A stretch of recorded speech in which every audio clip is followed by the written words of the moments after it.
Hello guys. ये हमारा सबसे पहला लेक्चर, सबसे फर्स्ट लेक्चर है इंट्रोडक्टरी वीडियो के बाद। और इसमें हम लोग इंडियन पॉलिटी का कौन सा टॉपिक उठाएंगे, इसमें हम लोग पार्ट 5 पढ़ेंगे, द यूनियन गवर्नमेंट। अब अगर हम देखें तो पार्ट 5 जो है द यूनियन गवर्नमेंट, अब इसमें अगर आप देखोगे तो कई सारे मतलब कि चैप्टर्स आते हैं, chapter 1, chapter 2, chapter 3, chapter 4, chapter 5। अब जैसे कि चैप्टर 1 में तो यूनियन एग्जीक्यूटिव आपका हो जाता है। चैप्टर 2 के अंदर अगर आप देखोगे तो आपका पार्लियामेंट हो जाएगा, मतलब यूनियन लेजिस्लेचर। चैप्टर 3 अगर आप देखोगे तो उसमें लेजिस्लेटिव पावर्स आपकी हो जाती है, किसकी? प्रेसिडेंट ऑफ इंडिया की। चैप्टर 4 में यूनियन जुडिशियरी आपका हो जाता है। चैप्टर 5 के अंदर क्या हो जाता है? Controller and editor, auditor general of India, sorry, controller and auditor general of India. ठीक है, तो हम लोग यहां पर अब जो पार्ट 5 पढ़ेंगे द यूनियन गवर्नमेंट, उसका चैप्टर 1 पढ़ेंगे द यूनियन एग्जीक्यूटिव।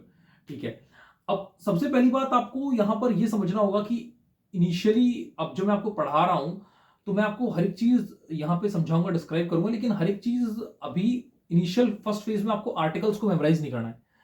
ठीक है। तो जैसे पार्ट 5 अगर हम देखें यूनियन गवर्नमेंट के बारे में, तो इसमें आर्टिकल नंबर आप 52 से लेके 151 तक पूरा यूनियन गवर्नमेंट के बारे में। तो उसमें executive, legislature, legislative powers of the president, CAG, union judiciary मतलब सुप्रीम कोर्ट वगैरह सब कुछ ऑलरेडी आपका कवर है। लेकिन हम लोग अभी पढ़ेंगे चैप्टर जो 1 है द यूनियन एग्जीक्यूटिव। अब यूनियन एग्जीक्यूटिव में आर्टिकल्स हैं 52 से लेके 78 तक। ठीक है, वो भी अभी हमारा डोमेन नहीं है। क्यों? क्योंकि यूनियन एग्जीक्यूटिव के अंदर अगर आप देखोगे तो प्रेसिडेंट भी है, राष्ट्रपति, वाइस प्रेसिडेंट भी है, उपराष्ट्रपति, प्राइम मिनिस्टर भी है, प्रधानमंत्री, काउंसिल ऑफ मिनिस्टर्स भी है, और अटॉर्नी जनरल ऑफ इंडिया भी है। तो अभी हम लोग जो चैप्टर 1 यूनियन एग्जीक्यूटिव का है 52 से लेकर 78 आर्टिकल्स तक, ये नहीं पढ़ेंगे। अभी हम लोग पढ़ेंगे इसका एक बस जो पार्ट है, प्रेसिडेंट ऑफ इंडिया हम लोग पढ़ेंगे, भारत के राष्ट्रपति के बारे में हम लोग पढ़ेंगे, जिसके आर्टिकल्स अगर आप देखोगे तो ऐसे तो कॉन्स्टिट्यूशन में काफी आर्टिकल्स है जहां से प्रेसिडेंट ऑफ इंडिया का मतलब रोल निकल के आता है, फंक्शंस उसके निकल के आते हैं। लेकिन जो पार्ट 5 है, यहां पर जो कंटिन्यू जो आर्टिकल्स हैं 52 से 62 जो है मेनली उसके बारे में बताया गया है। अब आखिरकार मैं कौन सी बुक को रेफर कर रहा हूं, किस बुक से पढ़ा रहा हूं? देखो, वैसे तो मुझे आप लोगों को सबसे बेस्ट कंटेंट देना है, तो मैंने जो स्टैंडर्ड बुक है एम लक्ष्मीकांत, वो तो मतलब कि है ही है। बाकी मैं जो भी अगर इससे कई चीजें ऐसी हैं जो इसमें नहीं, अगर मेरे को लग रहा है कि हैं या टॉपिक्स में कुछ चीजें कम दे रखी हैं, तो उसके लिए मैं रेनॉन जो भी कोचिंग इंस्टीट्यूट है उनके स्टडी मटेरियल को भी गो थ्रू कर रहा हूं आप लोगों के लिए स्पेशल वेस्ट। और तो मैं आपको जो दे रहा हूं वो मोर देन इनफ है किसी भी कॉम्पिटेटिव एग्जामिनेशन के लिए। तो अब हम स्टार्ट करते हैं किससे? जो आपका द प्रेसिडेंट है। ठीक है, तो एग्जीक्यूटिव के अंदर अब आप ये पूछ सकते हो कि सर सबसे पहले ही प्रेसिडेंट क्यों है? जो चैप्टर 1 है उसमें सबसे पहले प्रेसिडेंट क्यों है, वाइस प्रेसिडेंट पहले हम लोग क्यों नहीं पढ़ते, ये प्राइम मिनिस्टर पहले क्यों नहीं पढ़ाया जा रहा है हमको? मतलब एग्जीक्यूटिव वाले चैप्टर में पहले आर्टिकल्स इसी के क्यों लिखे हुए हैं? तो ये ना एक अगर आप थोड़ा सा कॉमन सेंस की बात है यहाँ पे। टेबल ऑफ प्रेसिडेंट्स अगर आप देखोगे तो उसमें भी सबसे ऊपर ही प्रेसिडेंट आता है, उसके बाद वाइस प्रेसिडेंट आता है, देन प्राइम मिनिस्टर आता है, देन काउंसिल ऑफ मिनिस्टर्स आते हैं, और अटॉर्नी जनरल ऑफ इंडिया तो काफी बाद में आता है। तो वही सीक्वेंस एक तरह से यहां पे फॉलो किया गया है। ठीक है, मोर और लेस वो वही पैटर्न पर है पूरा सीक्वेंस। ठीक है, तो वही चीज है यहां पर भी, इसीलिए जो यूनियन एग्जीक्यूटिव चैप्टर 1 है उसमें भी सबसे पहले प्रेसिडेंट ही पढ़ते हैं, क्योंकि टेबल ऑफ प्रेसिडेंट्स भी उसी हिसाब से है। क्योंकि आप अगर भले ही वो नॉमिनल एग्जीक्यूटिव है, रियल एग्जीक्यूटिव पावर्स उसके पास नहीं है, वो टिटुलर हेड है, नाम का हेड है, ठीक है, हेड ऑफ स्टेट है, हेड ऑफ गवर्नमेंट नहीं, लेकिन फिर भी टेबल ऑफ प्रेसिडेंट्स में पहले वो है, तो पहले हम उसी के बारे में पढ़ेंगे। ठीक, तो अब देखो जैसे कि ये हमने यहाँ पे मैं दिखा भी देता हूँ आप लोगों को, आप लोग सोचोगे कोई अलग से बुक है, ये Indian polity by M Laxmikanth है, लेकिन साथ साथ मैं और भी चीज आपको बताता चलूंगा जो मुझे लगेगा इसमें कम है। अब सबसे पहली जो इसमें बात है लिखी हुई है, इसमें क्या लिखा हुआ है सबसे पहले कि articles 52 to 78 in part 5 of the constitution deal with the union executive. मैं आपको ऑलरेडी बता चुका हूं इसके बारे में, वही इसमें लिखा हुआ है कि आर्टिकल 52 से लेके 78 तक, 52 से लेके 78 तक यूनियन एग्जीक्यूटिव के बारे में बोला गया है। लेकिन आपको पता है कि यूनियन एग्जीक्यूटिव में क्या है?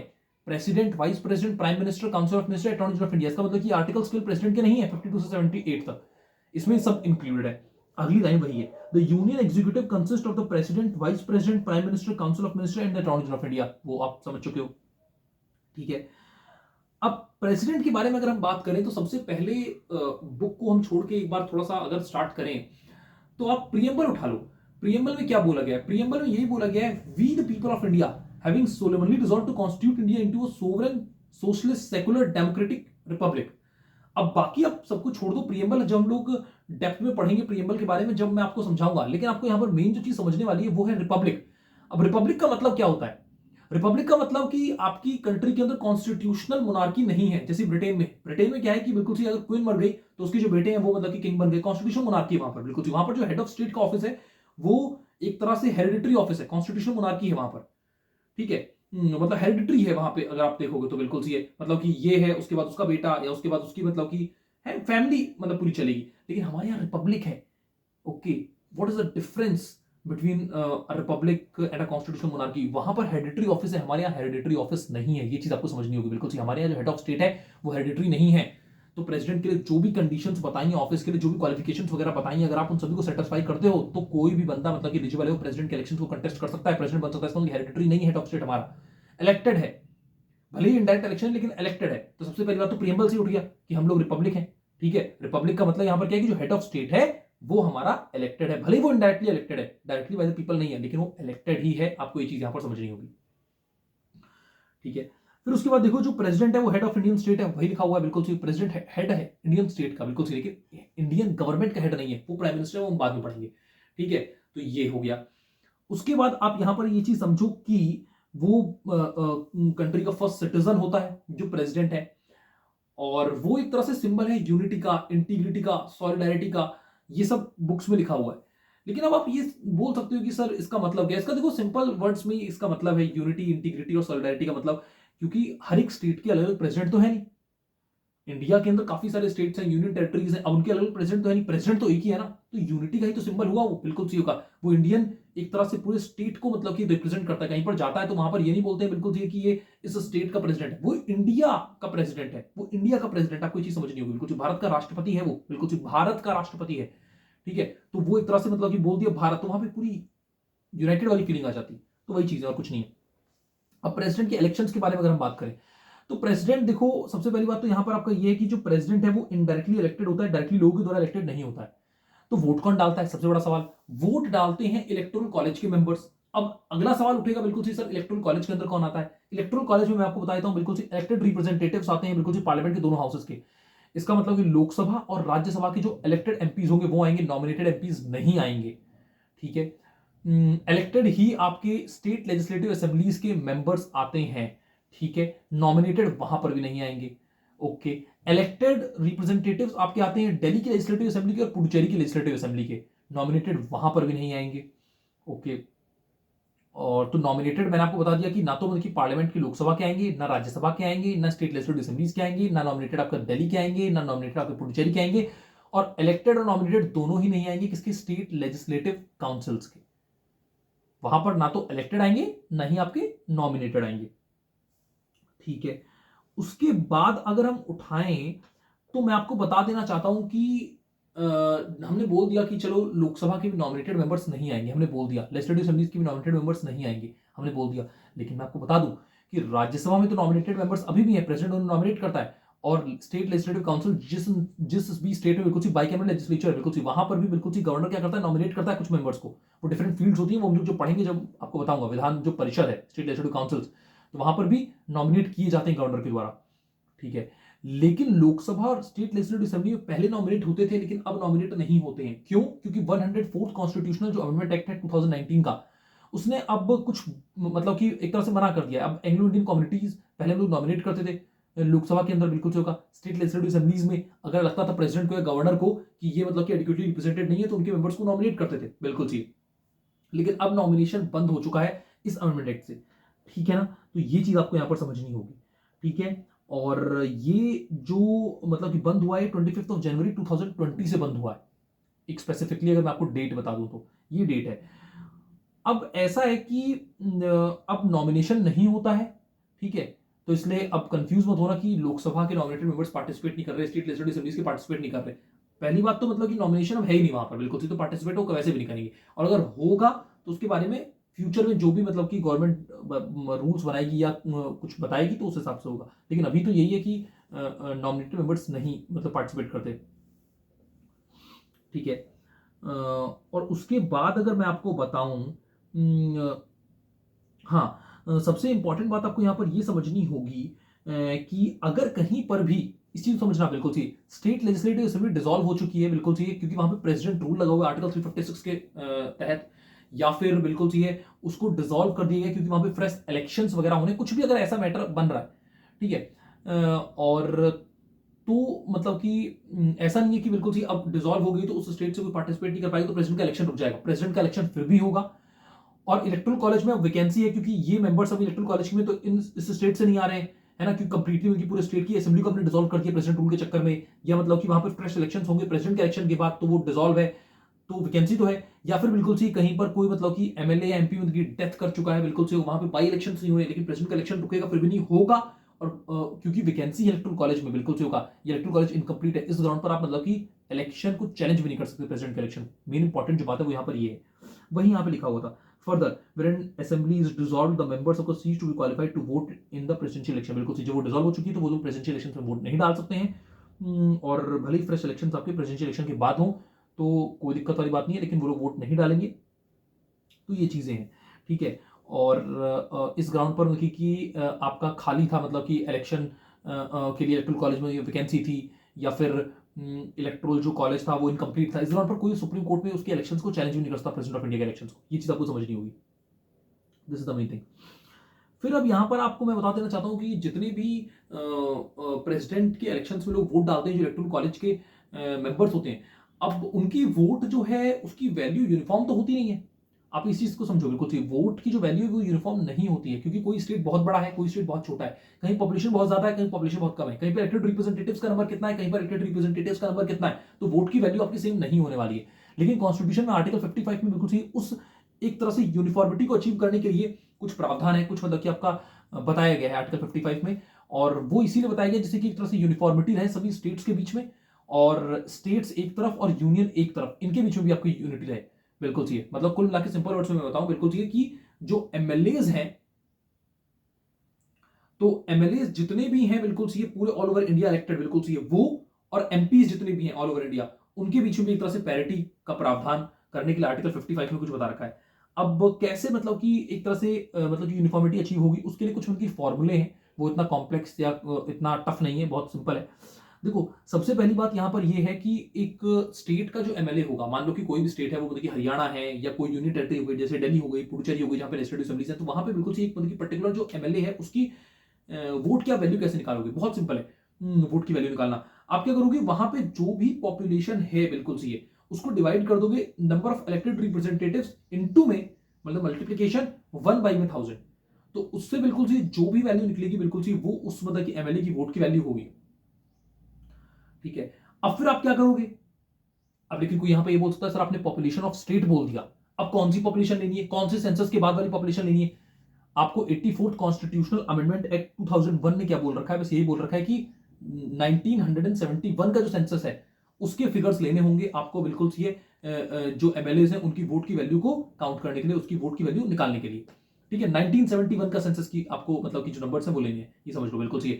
और 84th अमेंडमेंट एक्ट ऑफ 2001 ने ये भी बोला है कि जब 2026 के बाद कोई पहला इलेक्शन होगा जिसके रिलेवेंट फिगर्स आएंगे फिर हम उसके लेंगे, अभी तक लेकिन 1971 के सेंसस हमें लेना है, ठीक है। अब आपको क्या हुआ, मान लो हरियाणा का हम लोगों ने जनसंख्या ऊपर डाली, डिवाइड हमने किया बिल्कुल हरियाणा की मतलब कि आपका नंबर ऑफ इलेक्टेड रिप्रेजेंटेटिव्स है इनटू में 1/1000 हमने कर दिया। अब जो वैल्यू निकली वो एक एमएलए की वोट की वैल्यू है, अब हमें क्या करना है कि उसे मल्टीप्लाई कर देना हरियाणा के जितने भी इलेक्टेड रिप्रेजेंटेटिव्स होंगे उनके साथ।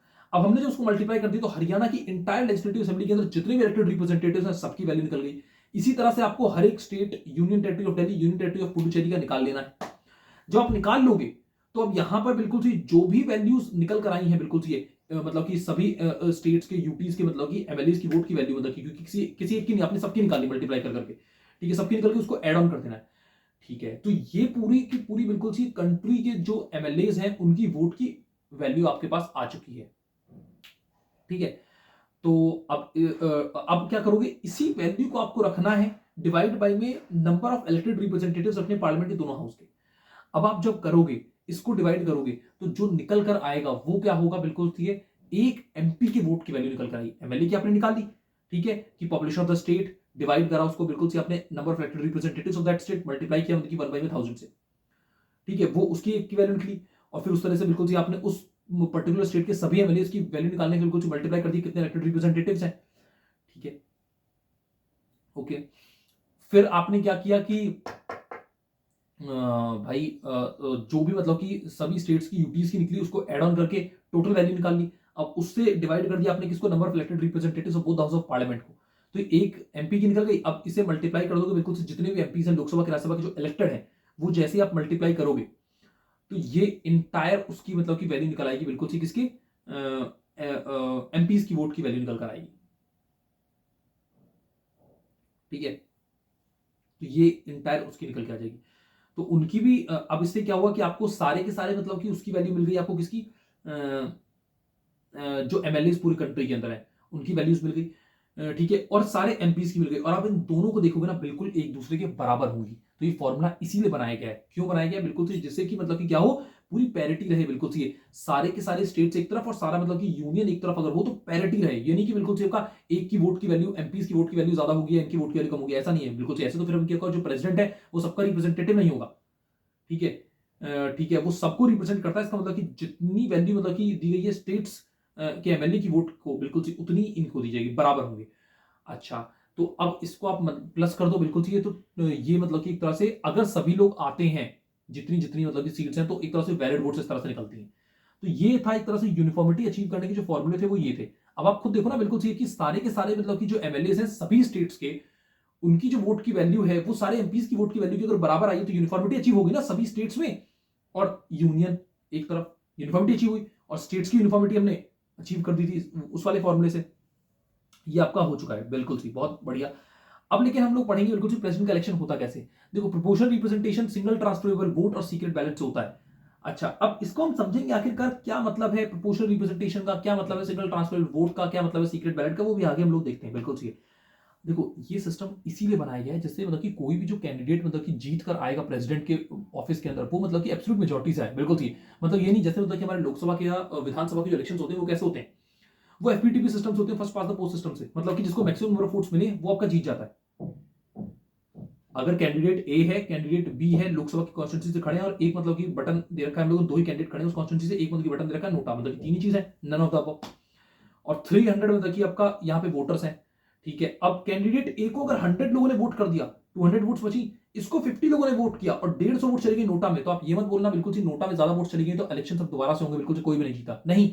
मैक्सिमम नंबर ऑफ वोट हम कैंडिडेट्स में देखते हैं बिल्कुल सी। 100 वोट जिसको मिली, हम लोगों ने उसको जिता दिया।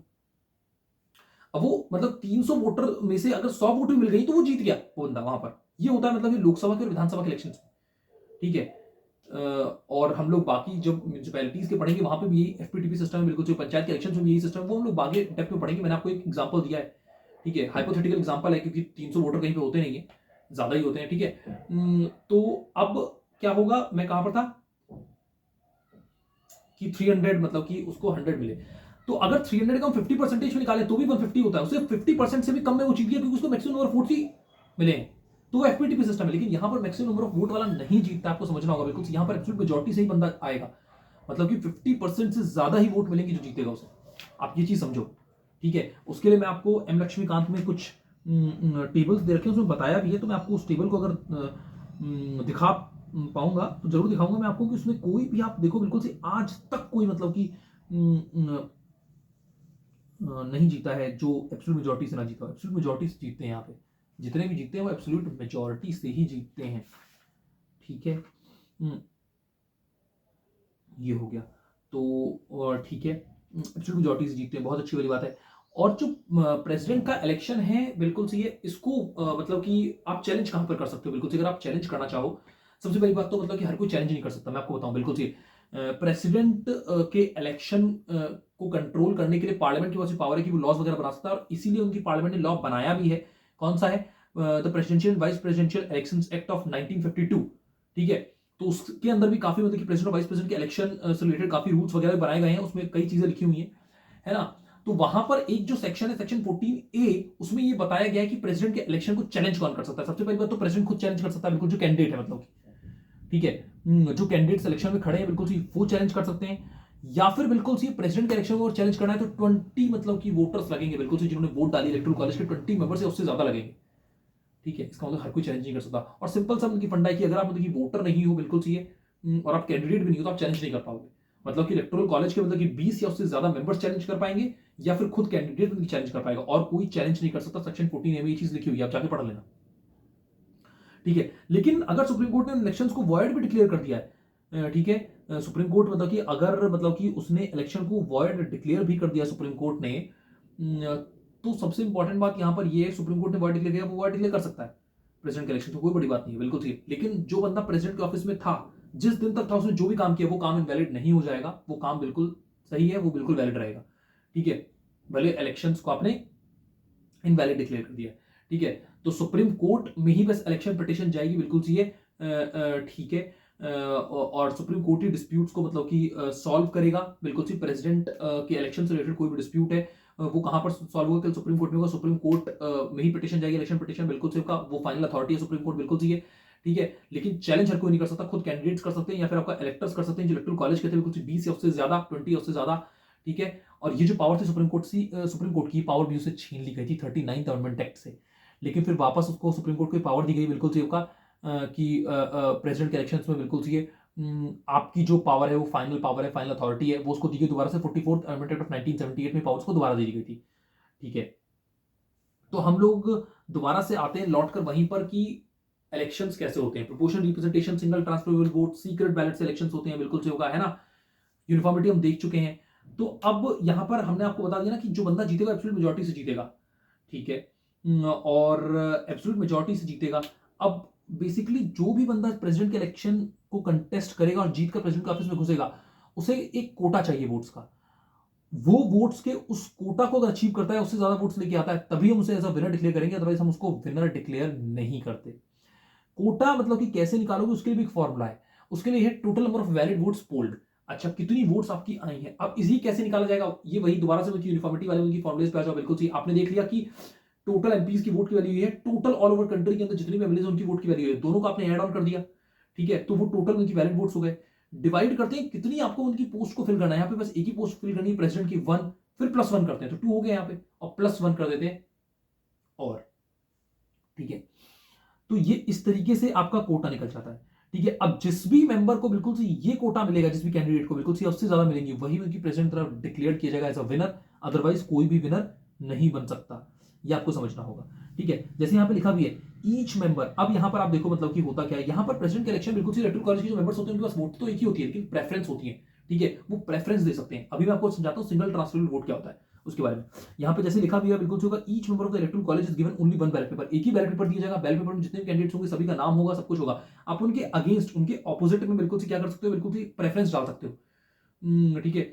और जितने कैंडिडेट्स आप अपनी प्रेफरेंस डाल सकते हो, बिल्कुल सीधा वोटर वाइल कास्टिंग हिज और वोट, बिल्कुल सीधा यहां पर देखिए आप लक्ष्मीकांत में लिखा हुआ है ये चीज, ठीक है, कि जब वो अपनी वोट डालेगा, जो इलेक्टोरल कॉलेज का जो मेंबर होगा is required to indicate his और प्रेफरेंसेस, वो अपनी प्रेफरेंस इंडिकेट कर सकता है, बिल्कुल सी, कि जितने भी कैंडिडेट्स खड़े हैं 1 2 3 4 जितने भी कैंडिडेट्स खड़े हैं उतनी आप प्रेफरेंस डाल सकते हो, बिल्कुल सी।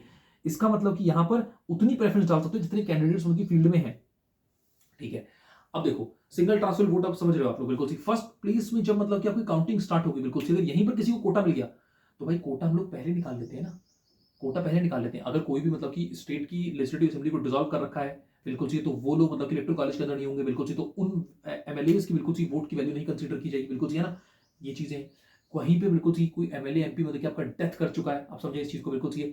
और अगर वो डेथ कर गया है, या उसने रिजाइन कर दिया है, या उसको रिमूव कर दिया गया है, वहां पे मतलब कि आपका एक पोस्ट उसकी मतलब कि वैकेंट पड़ी हुई है, बिल्कुल सी, बाई इलेक्शन हुए नहीं है प्रेसिडेंट के इलेक्शन से पहले, बिल्कुल सी। कुछ भी ऐसा अगर सीन बन रहा है तो वो तो हम पहले ही हटा देंगे, बिल्कुल सी। जो लोग मतलब कि वोट डालने के लिए आए हैं, बिल्कुल सी, और जिन्होंने वोट को डाला है, तो उनकी वोट की हम लोग भाई वैल्यूज को कैलकुलेट करते हैं, ठीक है। उन एमपीज उन एमएलएस की वोट की वैल्यू कैलकुलेट करेंगे, तो उस हिसाब से वैलिड वोट्स निकालेंगे, उस हिसाब से हम कोटा निकाल लेंगे। कोटा हमको पहले पता है कि कोटा ये है, ठीक है। जब फर्स्ट प्लेस की काउंटिंग चलेगी, बिल्कुल से फर्स्ट फेज में, ठीक है, तो यहां पर क्या होगा, अब मान लो जितने भी कैंडिडेट्स खड़े हैं, अब और जितने भी इलेक्टर्स ने बिल्कुल सी फर्स्ट प्रेफरेंस में उनको डाला होगा, मान लो कि बिल्कुल सी है, जिसने फर्स्ट प्रेफरेंस में कैंडिडेट ए को वोट दिया होगा तो कैंडिडेट ए में जुड़ जाएंगी, कैंडिडेट बी को दिया होगा फर्स्ट प्रेफरेंस किसी ने, तो वो कैंडिडेट बी में जुड़ जाएंगी, किसी ने कैंडिडेट सी अगर तीसरा भी खड़ा है, बिल्कुल सी, उसे भी आपका दिया होगा फर्स्ट प्रेफरेंस, वहां जुड़ जाएगी। तो इस तरह से होता है, बिल्कुल सी, है ना। तो वही है इनकी ऐसे कैंडिडेट, बिल्कुल सी। और अगर यहां पर बिल्कुल सी फर्स्ट प्रेफरेंस वोट्स पहले सबको दे दी जाएगी सबकी, ठीक है। अब कोटा हमने देख लिया।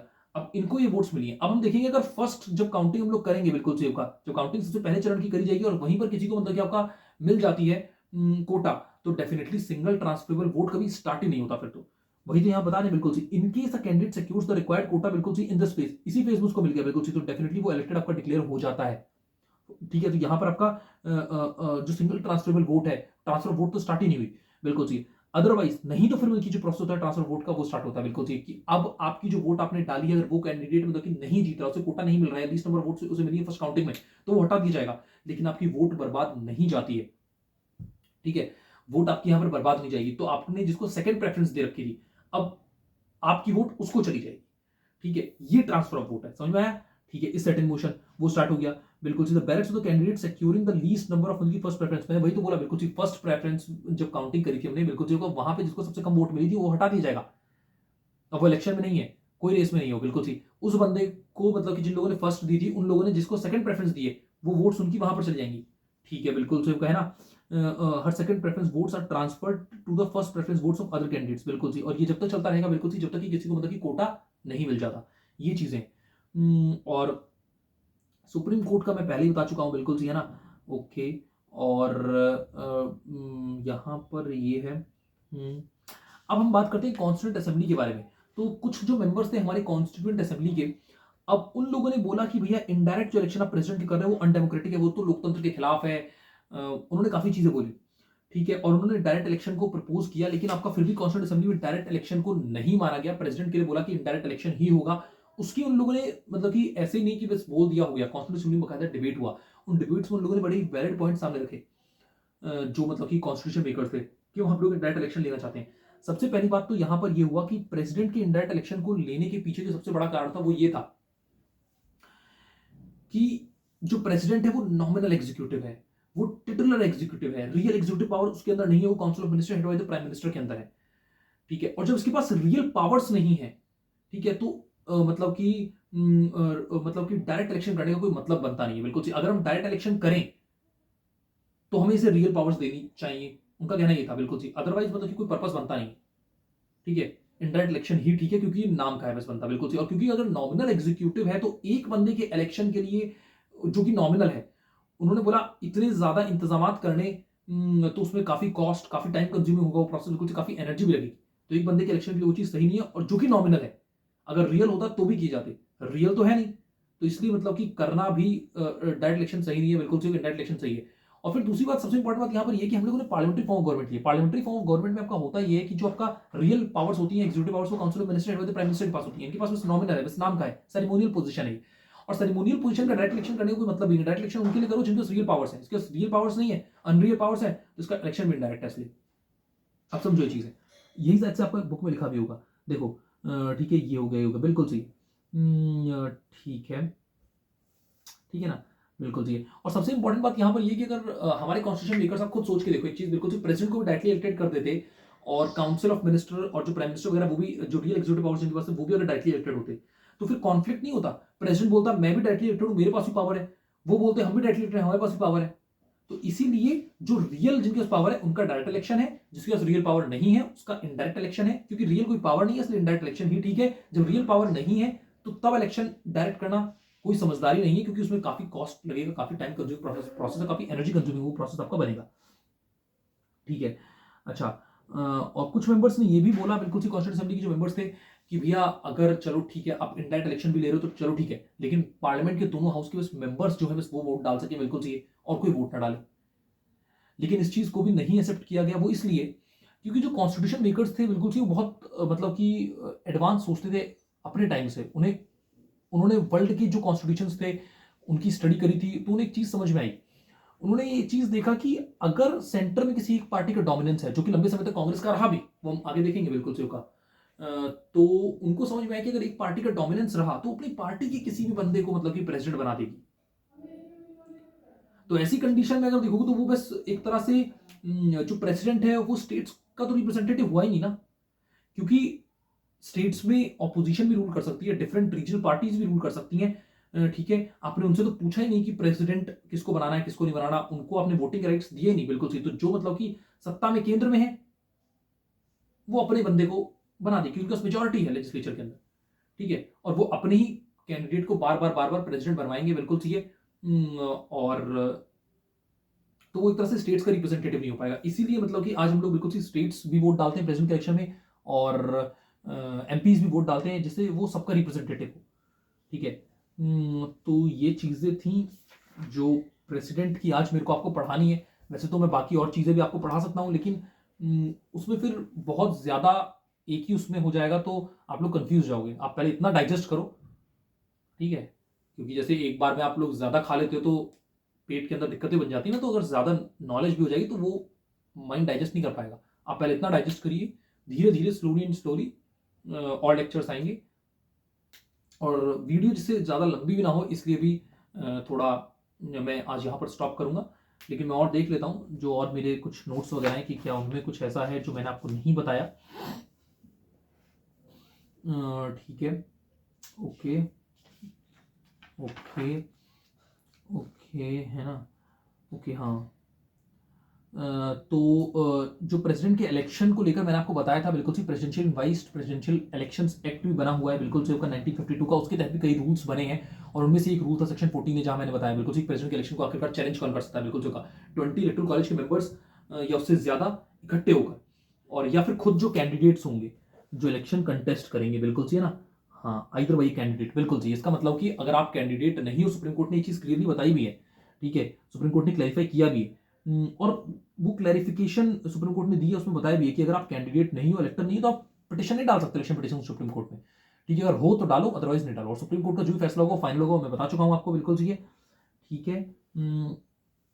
और ठीक है, और आर्टिकल जो, हाँ, यहाँ पे मैं मेंशन करना चाहूंगा, आर्टिकल 324 ऑफ द कॉन्स्टिट्यूशन, जो पार्ट आपका 15 के अंदर है, इलेक्शंस के अंदर है, तो वहां पर क्या बोला गया कि election commission of India he election करवाएगी प्रेसिडेंट का, वाइस प्रेसिडेंट का, स्टेट लेजिस्लेचर्स का और पार्लियामेंट का। इन सब के इलेक्शंस भी वो करवाती है, बिल्कुल सी, उसी का सुपरिटेंडेंस है, उसी का डायरेक्शन है, उसी का कंट्रोल है, ठीक है। तो आपको ये समझना होगा प्रेसिडेंट के इलेक्शन करवाता कौन है, वो इलेक्शन कमीशन ऑफ इंडिया करवाती है, वाइस प्रेसिडेंट की भी वही करवाती है, ठीक है। और स्टेट लेजिस्लेचर्स और मतलब कि पार्लियामेंट के इलेक्शन भी वही करवाएगी, ठीक है।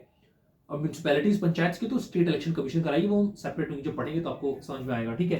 तो इलेक्शन करवाएगी वो, ठीक है। और जो कॉन्स्टिट्यूशन में लिखा हुआ है, जिस तरीके से proportional representation, single transfer vote, secret ballot, उस तरीके से कराएगी। जो अलग से पार्लियामेंट ने कुछ लॉज वगैरह बनाए हैं, उनको भी फॉलो किया जाएगा इलेक्शंस में, है ना। Okay, disputes, okay. तो आज का लेक्चर हम यहीं पर फिनिश करते हैं। Thank you, best of luck, keep learning.